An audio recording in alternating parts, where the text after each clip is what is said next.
നല്ല മാർഗം എന്താണ്? അതിനാണ് ക്ഷേത്രം. അപ്പൊ ക്ഷേത്രത്തിൽ വരുമ്പോ നമ്മൾ കീർത്തനം പാടിയിട്ട് എത്ര പേര് എന്റെ കൂടെ ജനിച്ചു, എനിക്ക് കാണാൻ പറ്റുന്നില്ല, അല്ലാതെ ശരിക്കും മോൻ കാണാൻ പറ്റുന്നില്ല. അവിടെ നിങ്ങൾ നാമം ജനിച്ചു ഇല്ലെന്ന് എനിക്കറിയാം. ലൈറ്റിന്റെ പ്രകാശം ഞാൻ നിങ്ങൾ ആരെയും കാണുന്നുള്ളൂ, കുറെ ആൾക്കാർ ഇരിക്കുമെന്നൊരു ഇത് മാത്രമേ ഉള്ളൂ. അത് വെച്ചിട്ടാണ് ഞാൻ പറഞ്ഞതല്ല. ഭഗവതി ഇവിടെ ഇരിപ്പുണ്ടെന്നുള്ള സങ്കല്പത്തിലാണ് പറഞ്ഞത്. അപ്പോ അതുകൊണ്ട് ആരൊക്കെ നാമം ജപിച്ചു എന്ന് എനിക്കറിയില്ല. ഒന്ന് ജപിച്ചു നോക്കണം, കുറച്ചു നേരം, 5 മിനിറ്റെങ്കിലും. അവിടെ പ്രവാഹനയൊക്കെ നടത്തി ഭംഗിയായിട്ട്. എന്തിനാ ആവാഹിച്ചത്? എന്തിനാണ്? നമ്മളെയാണോ ആവാഹിച്ചത്? അല്ല, എത്രയോ ജന്മങ്ങളിലായിട്ട് നമ്മൾ കടന്നു പോകുന്നവരാണ് നമ്മൾ ഓരോരുത്തരും. ഈ മനുഷ്യജന്മം ഇനി നമുക്ക് ഉണ്ടാവോ? ഒരിക്കലും പറയാൻ പറ്റില്ല. ഭാഗവതാദി പുരാണങ്ങള്, ആചാര്യസ്വാമികള് ഒക്കെ നമുക്ക് എത്രയോ ഭംഗിയായിട്ട് പറഞ്ഞു തന്നിരിക്കുന്നു. ഈ ഒരു ജന്മം ഇനി ഒരു മനുഷ്യജന്മം കിട്ടുമെന്ന് പറയാൻ പറ്റില്ല. അത്രയും ദുർലഭമാണ് മനുഷ്യജന്മം. 84 ലക്ഷം ജീവരാശികളായിട്ട് ജനിച്ച് മരിച്ച് അവസാനം നമുക്ക് കിട്ടുന്നതാണ് മനുഷ്യജന്മം. ഈ മനുഷ്യജന്മം നമ്മൾ എങ്ങനെ കളയുന്നു? വൃഥാ ഓരോന്ന് ചിന്തിച്ചുകൊണ്ടും വേണ്ടാത്ത കാര്യങ്ങൾ പറഞ്ഞുകൊണ്ടും അന്യന്റെ കാര്യങ്ങളിൽ ഇടപെട്ടുകൊണ്ടും നമ്മുടെ ആയുസ് കുറഞ്ഞു പോകണം. നമ്മൾ അറിയുന്നില്ല അല്ലേ? 7 മണിക്ക് പ്രഭാഷണങ്ങൾ പറഞ്ഞാൽ ഞങ്ങൾ 6 മണിക്ക് ഇവിടെ എത്തിയതാണ്. 8:45 ഇപ്പൊ 8 മണി 8:15 സമയം അത്രയും നമ്മുടെ ജീവിതത്തിൽ കഴിഞ്ഞു അല്ലെ?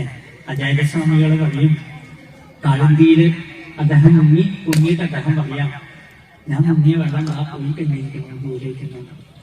ഓരോ നിമിഷവും വളരെ വേഗത്തിൽ നമ്മളെ വിട്ടു പോവാം. 2026 ഇപ്പൊ തുടങ്ങിയതുള്ളൂ. ഇപ്പൊ ഫെബ്രുവരി കഴിയാറായി. ഇപ്പൊ ഡിസംബർ 31 ഇനി ഒരു 2026 നമ്മുടെ ജീവിതത്തിൽ ഉണ്ടാവുമോ? ഒരിക്കലും ഉണ്ടാവില്ല. ഓരോ നിമിഷവും നമുക്ക് എത്ര വിലപ്പെട്ടതാണ്. ആ വിലപ്പെട്ടതായിരിക്കുന്ന നിമിഷങ്ങളെ നമ്മൾ വെറുതെ കളഞ്ഞുകൊണ്ടിരിക്കുക.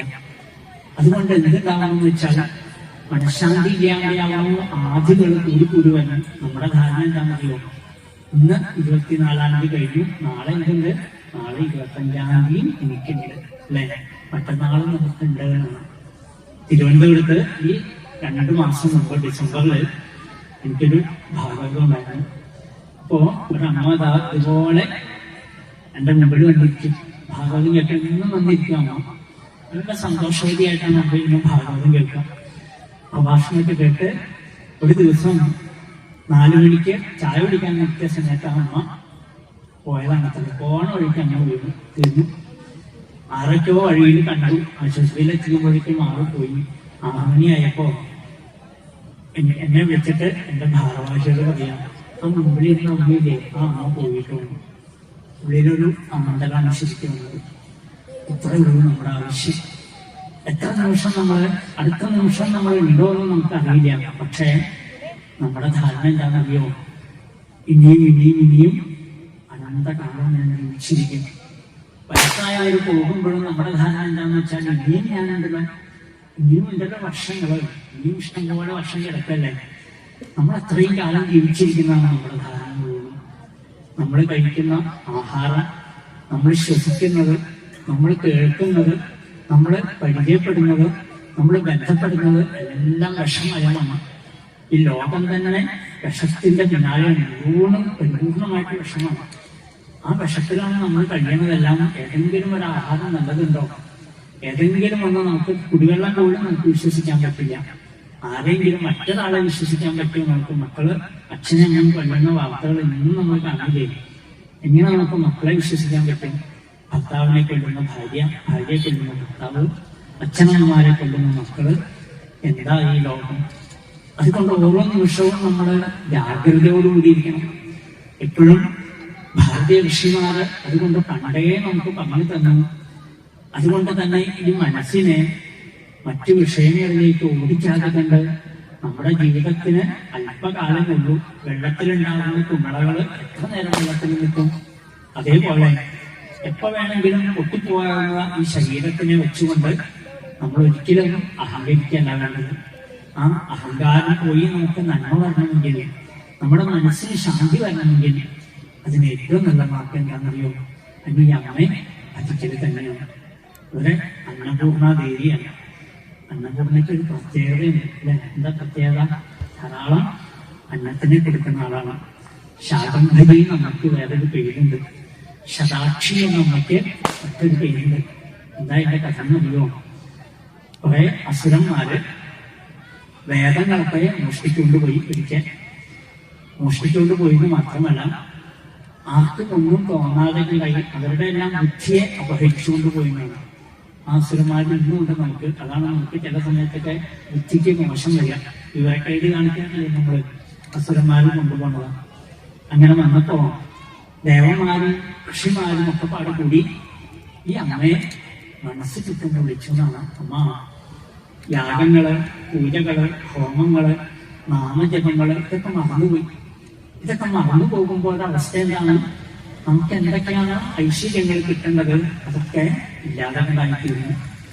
ദേവന്മാരെല്ലാവരും കൂടി ഈ അമ്മയെ വിളിച്ചു ഈ അന്നപൂർണേശ്വരിയെ മനസ്സ് ചുറ്റി വിളിച്ചു എന്നാണ്. അമ്മ, ഞങ്ങൾക്ക് ഓർമ്മയില്ലാതെ ഉണ്ടായാലും, ഞങ്ങളുടെ മനസ്സും ബുദ്ധിയൊന്നും നേരെയാവാതെ ഉണ്ടായാലും, അമ്മ നിന്നെ നാമം തിരിക്കാൻ, നിന്നെ ഭജിക്കാൻ ഞങ്ങൾക്ക് സാധിക്കാതെ ഉണ്ടായാലും, അതുകൊണ്ട് സകല ഐശ്വര്യങ്ങളും തീരും ഇല്ലാതെ ഉണ്ടായി ഞങ്ങൾ പട്ടിണിയിലായി, അമ്മ അനുഗ്രഹിക്കണേ എന്ന് പറഞ്ഞുകൊണ്ട് എല്ലാവരും കൂടി മനസ്സ് ചുറ്റി വിളിച്ചപ്പോ ഈ അന്നപൂർണേശ്വരി അമ്മ എന്താ ചെയ്യുന്നറിയോ?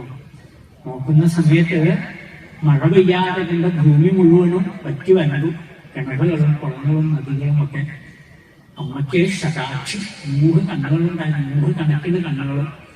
ആ കണ്ണുകളിൽ കൂടി ധാരാധാരമായിട്ട് കണ്ണീരങ്ങൾ ഒഴുകാൻ തുടങ്ങുന്നതാണ്. ആ കണ്ണീര് കൊണ്ട് ഭൂമി മുഴുവനും നനഞ്ഞെന്ന് മാത്രമല്ല, നദികളും സമുദ്രങ്ങളും ഒക്കെ വെള്ളം കൊണ്ട് നിറഞ്ഞു. കിണറുകളും ഒക്കെ വെള്ളം ധാരാളമായി കഴിഞ്ഞപ്പോ ദേവന്മാര് പറഞ്ഞു, അമ്മ ഞങ്ങളൊന്നും കഴിച്ചിട്ടില്ല, വിശന്നിട്ട് വയ്യ, എന്തെങ്കിലും ആഹാരം തരുമെന്നാണ്. അമ്മ വേഗം തന്നെ ശാകംഭരിയായിട്ട് മാറുന്നതാണ്. ധാരാളം ഫലമൂലങ്ങള് അന്നമൊക്കെ കൊണ്ടുവന്ന് ദേവന്മാർക്കും ഋഷിമാർക്കും മുഴുവനും വയറ് നിറച്ചു കൊടുക്കുന്നതാണ്. ആ കാരുണ്യ നിവൃത്തിയാണ് സ്ത്രീകൾക്ക് നടന്നിരിക്കുന്നത്. ആ അമ്മയാണ് നമ്മൾ പുനഃപ്രതിഷ്ഠ ചെയ്യുന്നത്. അത് വെറും സ്ത്രീകൾക്ക് വിഗ്രഹം വയ്ക്കുന്നതല്ല, നമ്മുടെ ഹൃദയത്തിലാണ് അമ്മയെ പ്രതിഷ്ഠിക്കുന്നത്. എപ്പോഴും പുനഃപ്രതിഷ്ഠ എന്നൊക്കെ പറയുമ്പോൾ നമ്മുടെ ധാരണ ഒരു വിഗ്രഹം എടുത്ത് ആ പീഠത്തിൽ വെച്ച് കുറെ കലശം അഭിഷേകം ചെയ്ത് ദീപാരാധന നടത്തിയാൽ എന്തോ ആയി വിചാരിക്കണം. നമ്മൾ മണ്ടന്മാരാണ്. പ്രതിഷ്ഠ അവിടെയല്ല വേണ്ടത്. പിന്നെ എവിടെ വേണം? എവിടെയാ വേണ്ടത്? കേൾക്കുന്നുണ്ടാകാൻ ഹൃദയത്തിലാണ് പ്രതിഷ്ഠിക്കുന്നത് അല്ലേ? അമ്മയെ നമ്മുടെ ഹൃദയത്തിൽ പ്രതിഷ്ഠിക്കണം. അപ്പോഴാണ് അതിന്റെ പേരാണ് നവീകരണം. ഇത്ര കാലം ഞാൻ എൻ്റെ അമ്മയെ ഭജിച്ചില്ലല്ലോ, അമ്മ എന്ന് വിളിക്കാൻ പഠിച്ചില്ലല്ലോ, നമ്മള് നാമം ജപിക്കാൻ നമുക്ക് സാധിച്ചില്ലല്ലോ, അമ്മ നിന്നെ ഒന്ന് നമസ്കരിക്കാൻ എനിക്ക് സാധിച്ചില്ലല്ലോ. ആ ഒരു ഭാവം മാറിയിട്ട് ഈ അമ്മയെ വിളിക്കാനും അവിടുത്തെ ഭജിക്കാനും അവിടുത്തെ പ്രദക്ഷിണം വയ്ക്കാനും അവിടുത്തെ നമസ്കരിക്കാനും നമുക്ക് സാധിക്കണോ? ആ നിമിഷം നമ്മളൊരു നവീകരണത്തിലേക്കായിട്ട് മാറും. ക്ഷേത്രമല്ല നവീകരിക്കേണ്ടത് നമ്മുടെ മനസ്സാണ്. നമ്മളൊന്ന് മനസ്സ് മാറ്റി നോക്കിക്കോളൂ. കാണാം നമ്മുടെ ജീവിതത്തില്, നമ്മുടെ കുടുംബത്തിലുണ്ടാകുന്ന ഐശ്വര്യങ്ങൾ. അപ്പോ എത്ര മാത്രം മാറ്റം ഓരോരുത്തരുടെയും, ഇവിടെ ഇരിക്കുന്ന ഓരോരുത്തരുടെയും മനസ്സിലുണ്ടാകുന്ന മാറ്റം. അമ്മയെ ഭജിക്കുന്നതോറും അമ്മ എന്റെ ഹൃദയത്തിൽ നിന്നുണ്ടാകണം. ഇതൊന്നും പ്രാർത്ഥിച്ചു നോക്കിക്കോളൂ. ഇനി അതും പറ്റിയില്ലേ? എല്ലാവർക്കും അറിയാവുന്ന ഒരു മന്ത്രമുണ്ട്. എന്താ അത്?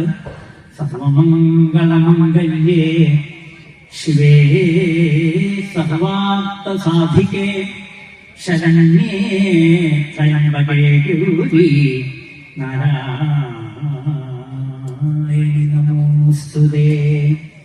ജപിക്കില്ല എല്ലാവരും കൂടി? ജപിക്കാൻ എല്ലാവരും കൂടി ഒന്നുകൂടി ചെല്ലട്ടെ. എല്ലാവരും എന്റെ കൂടെ ജപിക്കാൻ നല്ലതാ. അത് നല്ലൊരു കാര്യം നടക്കല്ലേ. സർവമംഗളമംഗല്യേ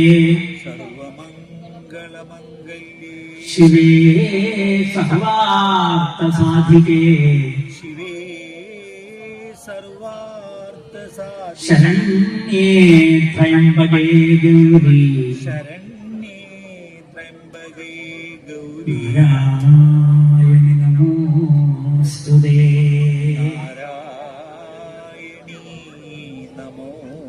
അങ്ങനെ ജപിക്കണം.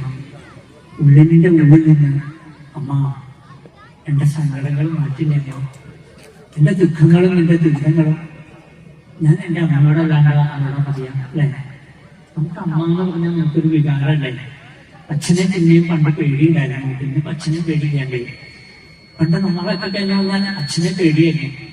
അച്ഛന്റെ മുമ്പിലൊന്നും ഞങ്ങൾ ഇരിക്കാവുന്നതൊക്കെ പോയില്ല, ഒരു തമാശ പോലും അച്ഛന്റെ മുമ്പിൽ പറയില്ല, കാരണം അച്ഛനൊരു പേടിയായിരുന്നു. അമ്മ എന്ന് പറഞ്ഞാൽ അതല്ല അല്ലേ? അമ്മ എന്ന് പറഞ്ഞാൽ നമുക്ക് കെട്ടിപ്പിടിക്കാം, അമ്മയെ ഉമ്മ വയ്ക്കാം, അമ്മയുടെ മടിയിൽ പോയി കിടക്കാം. എന്റെ അമ്മയുടെ മടിയിൽ ഞാൻ എപ്പോഴും പോയി കിടക്കാറുണ്ട്. സത്യം പറഞ്ഞു, അമ്മ അവിടെ ഇങ്ങനെ ഇരിക്കണമെന്താ ഞങ്ങൾക്ക് കൊതിയാവും. ഞാൻ അമ്മയുടെ മടിയിൽ പോയി കിടക്കും കുറച്ചേരം. അമ്മ എന്ന് പറഞ്ഞാൽ സ്നേഹമാണ്. അമ്മയില്ലാതെ ഒരു കോവിലുണ്ടോ? അമ്മയില്ലാതെ ഒരു ദൈവമുണ്ടോ? ആ അമ്മയ്ക്കാണ് നമ്മൾ പേരിട്ടത് ശ്രീമാതാ ശ്രീ മഹാരാജ്ഞി ശ്രീമൽ സിംഹാസനേശ്വരി ചിചഗ്നികുണ്ഡ സംഭൂത ദേവകാര്യ സമുദ്യത. അമ്മ എവിടുന്നാണ്? അമ്മ സ്നേഹമാണ്.